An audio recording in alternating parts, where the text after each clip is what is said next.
አንድ ጥቅስ ከፍትላችኋለሁ። ሁለቱ ደግሞ ጭማሪ ናቸው። አብ ወልድና መንፈስ ቅዱስ ኢምራን እንደተናገረው ይበራሉ ብሏል። ክንፍ ስላላቸው ነው የሚበሩት፣ ዝም ብሎ አይደለም። ያው ሰላም ለአክናፊኩም ማለት ቀድሞውን ከግብጽ በመካከሏ በወጡ ጊዜ እስራኤልን ላዘሉ ክንፎቻችሁ ሰላምታ ይገባል። መብረር ብቻ አይደለም ያዝላሉ ጭምር ማለት ነው። ተመልከቱ፣ ክንፎቻችሁ 3 ክንፍ ሰላምታ ይገባል። ሰላምታ ይገባል ለክንፎቻችሁ።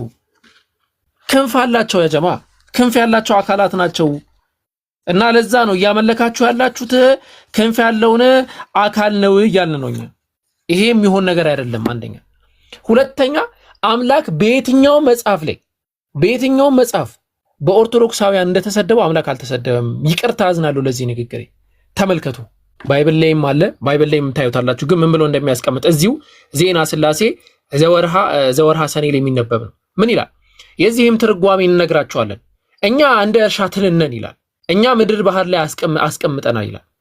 ለአደም ልጆችም እንድትበቃ አድርገናል። ለልጆችም ከብዙ ስማችንን ይጥሩ እያልን አዘናል። እንደ እርሻ ትል ማለት አንድ በጣም አደገኛ የሆነ አካል፣ በጣም የሰውን ነገር የሚነካ ሰውን በጣም የሚጎዳ አካል የሚገለጽበት አገላለጽ ነው። የእርሻ ትል ይባላል።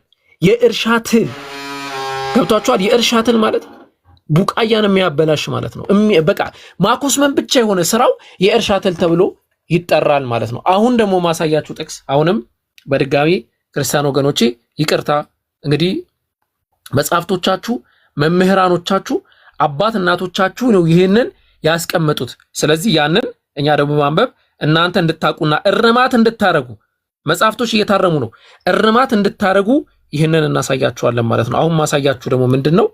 በክርስትና አስተምህሮ መሰረት አምላክ ራሱ ያዘዘው ትልቅ የሆነ ትእዛዝ አለ። ስለዚህ ትእዛዝ በደንብ እንሄድበታለን ብዬ አስባለሁ። እኔ አንድ ነገር ብቻ ነው ማሳያችሁ። ያ ትእዛዝ ቅዱስ መሳሳም ተብሎ ይጠራል። በቀላሉ ስንመለከተው ማለት ነው። ቅዱስ የሆነ መሳሳም ማለት ነው። ያ ቅዱስ መሳሳም ማለት ምን ማለት ነው? ኢየሱስ ክርስቶስ ራሱ ያስተማረው ነው። ልክ ኢየሱስ ክርስቶስ ሲመጣ ልክ ከአንድ ሰው ጋር ሲገናኝ ከንፈር ለከንፈር ይሳሳም ነበረ። መጽሐፉ ነው የሚያስቀምጠው ይሄንን። ከዛስ ያ ደግሞ እንዲያደርጉ ክርስቲያኖች ያንን ባለማድረጋቸው እንደሚወቀሱም ጭምር ያስቀምጣል። አውዙ ቢላሂ ሚነሽ ሸይጣን ረጂም። ተመልከቱ፣ ሆሚሊ ኦን አወር ሎርድ በተሰኘው የቅዱስ የኤፍሬም መጽሐፍ ነው አሁን ማሳያችሁ ማለት ነው። እዚህ መጽሐፍ ላይ ምን ብሎ እንደሚያስቀምጥ ልንገራችሁ። ከ13 ቻፕተር ቁጥር 13 እና 14 ላይ የሚገኘው ከ13 ጀምሬ ላስቀምጥላችሁ ማለት ነው። ማቴዎስ ወንጌል ምዕራፍ 9 ቁጥር 20 ይጠቅስና but with another he loved ምናምን ብሎ ያስቀምጥና ምን አለ? ማቴዎስ ወንጌል ምዕራፍ 9 ቁጥር 20 ላይ የሆነ ግለሰብ አለ። አንዷ የኢየሱስ ክርስቶስን እግር የሳመቻለች፣ አንዱ ደግሞ ያልሳማ አለ። እና ሲወቀስ ምን ተብሎ ኢየሱስ እንደወቀሰው ተመልከቱ። by her who kissed his feet አለ። ያቺ የሱን እግሩን በሳመችው አለ he was rebuked፣ እሱ ምን ተደረገ? ተወቀሰ አለ። who did not desire to kiss his lips አለ። አውዙ ቢላሂ ሚነሽ ሸይጣን ረጂም። ከንፈሩን ለመሳም ባለመፈለጉ ምክንያት ምን ተደረገ?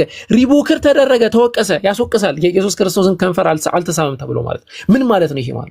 ምን ማለት ነው ይሄ? ከዛ ምን ብሎ አስቀመጠ? ከቅዳሴ ስርዓት በኋላ አለ and አለ if the flying lip were sanctified by kissing his feet አለ። ኃጢአተኛ የሆነች አካል፣ ዝሙተኛ የሆነች አካል የኢየሱስ ክርስቶስን እግር በመሳማው ምክንያት ብቻ ኃጢአቷ ይቅር የተባለላት ከሆነ how much more should be no pure lips be sanctified by kissing his mouth አለ። ሱብሃንአላህ። ከንፈሩንስ በመሳም እንዴት ነው ሰው ይቅርታ የማይባለው? እንዴት ነው ኃጢአቱ ይቅር የማይባልለታል?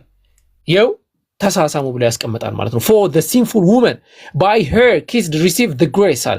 ያቺ ኃጢአተኛ የነበረች ዝሙተኛ የነበረች ሴት እርሱን በመሳማ ምክንያት ምን አግኝታለች? ይቅር ተብላለች፣ ግሬስ አግኝታለች፣ ጸጋ አግኝታለች።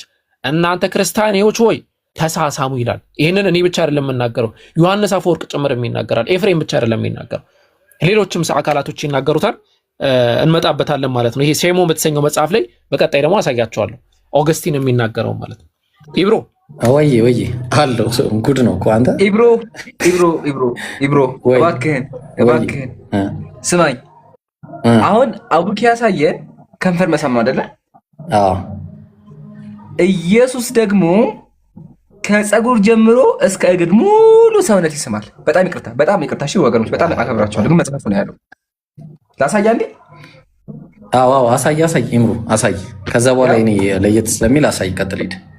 ተመልከቱ ገድለ ዘርአ ብሩክ ላይ መጽሐፉ ነው። እሺ ይሁትማ ምን አደረገ? በቃ እስከዛ ምን ብላችሁ በቃ እንግዲህ ሰምተጃለሁ። ይህንንም ሲናገር ጌታችን ኢየሱስ ክርስቶስ ከዙፋኑ ከመንበሩ ተነስቶ ከእግሩ ጀምሮ መላ አካላቱን ሳመው ይላል። በቃ ልጅአለሁ ያቻላ ጣላችሁ ይላል። ያ እዩት፣ እዛው ናችሁ እዩት። ይህንን ሲያደንቁ ጌታችን ኢየሱስ ከመንበሩ ከዙፋኑ ተነስቶ አፉን የወንዳፍ ማለት ነው፣ እግሩን መላ አካላቱ ሶ ኢየሱስ ሙሉ የወንድ ሙሉ እንትን ይስም ነበረ። አውዙ ቢላሂ ሚነሸይጣኒር ይሄ አሁን ምንድነው ወገኖቼ? እኔ ለእናንተ አዘንኩላችሁ። ምን አይነት መጽሐፍ ምን እየተወረደ አምላክ እንዴት በሆነ ከዙፋን እየወረደ ሙሉ አካል ዘርአ ብሩክ የሚያደርጋቸው በጣም ያስጠላል። እና ባካችሁ ይሄ ነገር እስክሪንሾት አድርጋችሁ በደንብ አድርጋችሁ ጠይቁ። ቀጥል ይሻላል ወንድሜ። ሱብሃንአላህ ወላሂ በጣም ይገርማል። ግን ወላሂ ላዝም ሱብሃንአላህ በጣም የሁለታችሁ የሚያስደነግጥ ነው። እሺ አንዴ ትልቁ ላይ አድርጉኝ። ሱብሃንአላህ ወላሂ አሰብኩት እኔ መጽሐፍ ላይ ቢሆን እንዴት ላኢላሃ ኢላላህ። አንዴ ትልቁ ላይ አድርጉኝ። ጀማ ሞዴሬተሮች ካላችሁ ወሳኝ ነገር ነው ማሳያችሁ። ሄሎ አላችሁ? ሞዴሬተር የለም መሰለኝ። እየቆዩ ነው እንትን የሚሉት አይ ቲንክ ቀደም እንደዛ ነበር። እሺ ወሳኝ ነገር ነበረ። መጽሐፈ ጨዋታ እስከዛ ድረስ ላሳያቸው። መጽሐፈ ጨዋታ ላይ ምዕራፍ 4 ላይ ይሄ የኦርቶዶክስ ቤተክርስቲያን መጽሐፍ ነው። እንግዲህ ተመልከቱ ምን እንደሚል። እግዚአብሔር ምንድነው? ፈሪ ነው። እግዚአብሔር ፈሪ ነው። ዋት እኔ የምለው ለምሳሌስ ይሄ ይባላል ወይ? ለምሳሌስ ይሄ ይባላል ወይ? እግዚአብሔር ፈሪ ነው። እንዴትስ ብላችሁ ነው አምላካችሁን በፈሪነት የምትገልጹት? እንዴት ነው አምላክ በፍርሃት የሚገለጸው? ይሄንን አይነት አካሄድ ከየት ነው ያመጣችሁት? እግዚአብሔር ፈሪ ነው። ሱብሃንአላህ። በየትኛውም አይነት መንገድ እንዴት ነው እንደዚህ የሚባለው? እዛው መጽሐፈ ጨዋታ ምዕራፍ 3 ላይ ደግሞ እግዚአብሔር እጅግ አረጀ። እንዴት ነው የምትገልጹት አምላክን? እግዚአብሔር እጅግ አረጀ። እጅግ አረጀ። በምንም አይነት ምሳሌ ይሁን አምላክ እንዴት አረጀ ተብሎ ይገለጻል? በምንም አይነት ምሳሌ ወይስ መጽሐፈ ጨዋታ ስለሆነ እየተጫወቱ ነው? እኔ ወላሂ በጣም ነው የሚገርመኝ። አንድ ደግሞ በጣም የሚገርማችሁ ነገር አንዴ አልሐምዱሊላህ አስነጥሶኝ ነው። እሺ ምን ይላል? ባህረ ሐሳብ ምዕራፍ 1 ላይ አንድ በጣም የሚገርም ነገር አለ። እግዚአብሔር ስነ ፍጥረትን ለምን ፈጠረ በሚለው ርዕስ ላይ አንድ ያስቀመጠው ነገር አለ። ምንድነው ያስቀመጠው? ዓለማትን አስቀድሞ እግዚአብሔር በአንድነት በሶስትነት አንድነቱ ሶስትነቱን ሳይጠቀልለዋል። ልብ አድርጉ። ሶስትነቱ ደግሞ አንድነቱን ሳይከፋፍለው አለ። ስለዚህ እግዚአብሔር ይጠቀለላል፣ ይከፋፈላል ማለት ነው። ልብ አድርጉ ያጀማ፣ እግዚአብሔር ይከፋፈላል። አያችሁ ምን እንዳስቀመጠ ተመልከቱ። ብቻ በደንብ አድርጋችሁ አዳምጡ። እግዚአብሔር ልብ አድርጉ፣ ዓለማት አስቀድሞ ከእግዚአብሔር በአንድነትና በአንድነት በሶስትነት አንድነቱ ሶስትነቱን ሳይጠቀልለው ሶስትነቱ ደግሞ አንድነቱን ሳይከፋፍለው ሲቀደስ ሲሰለስ ይኖራል አለ። ይከፋፈላል፣ ምን ይደረጋል? እንዲሁም ደግሞ ይጠቀልላል ማለት ነው። እግዚአብሔር በባህሪው ማለት ነው። እግዚአብሔር አንዴ ይከፋፈላል፣ አንዴ ይጠቀልላል ማለት ነው በባህሪው። ይሄ እውነት የአምላካዊ ባህሪ ነው ወይ ነው? አምላክ በባህሪው እንደዚህ አይነት ተለዋዋጭ ነው ወይ? ስለዚህ አንዴ ልድገምላችሁ። እዚህ ጋር እግዚአብሔር እጅግ አረጀ።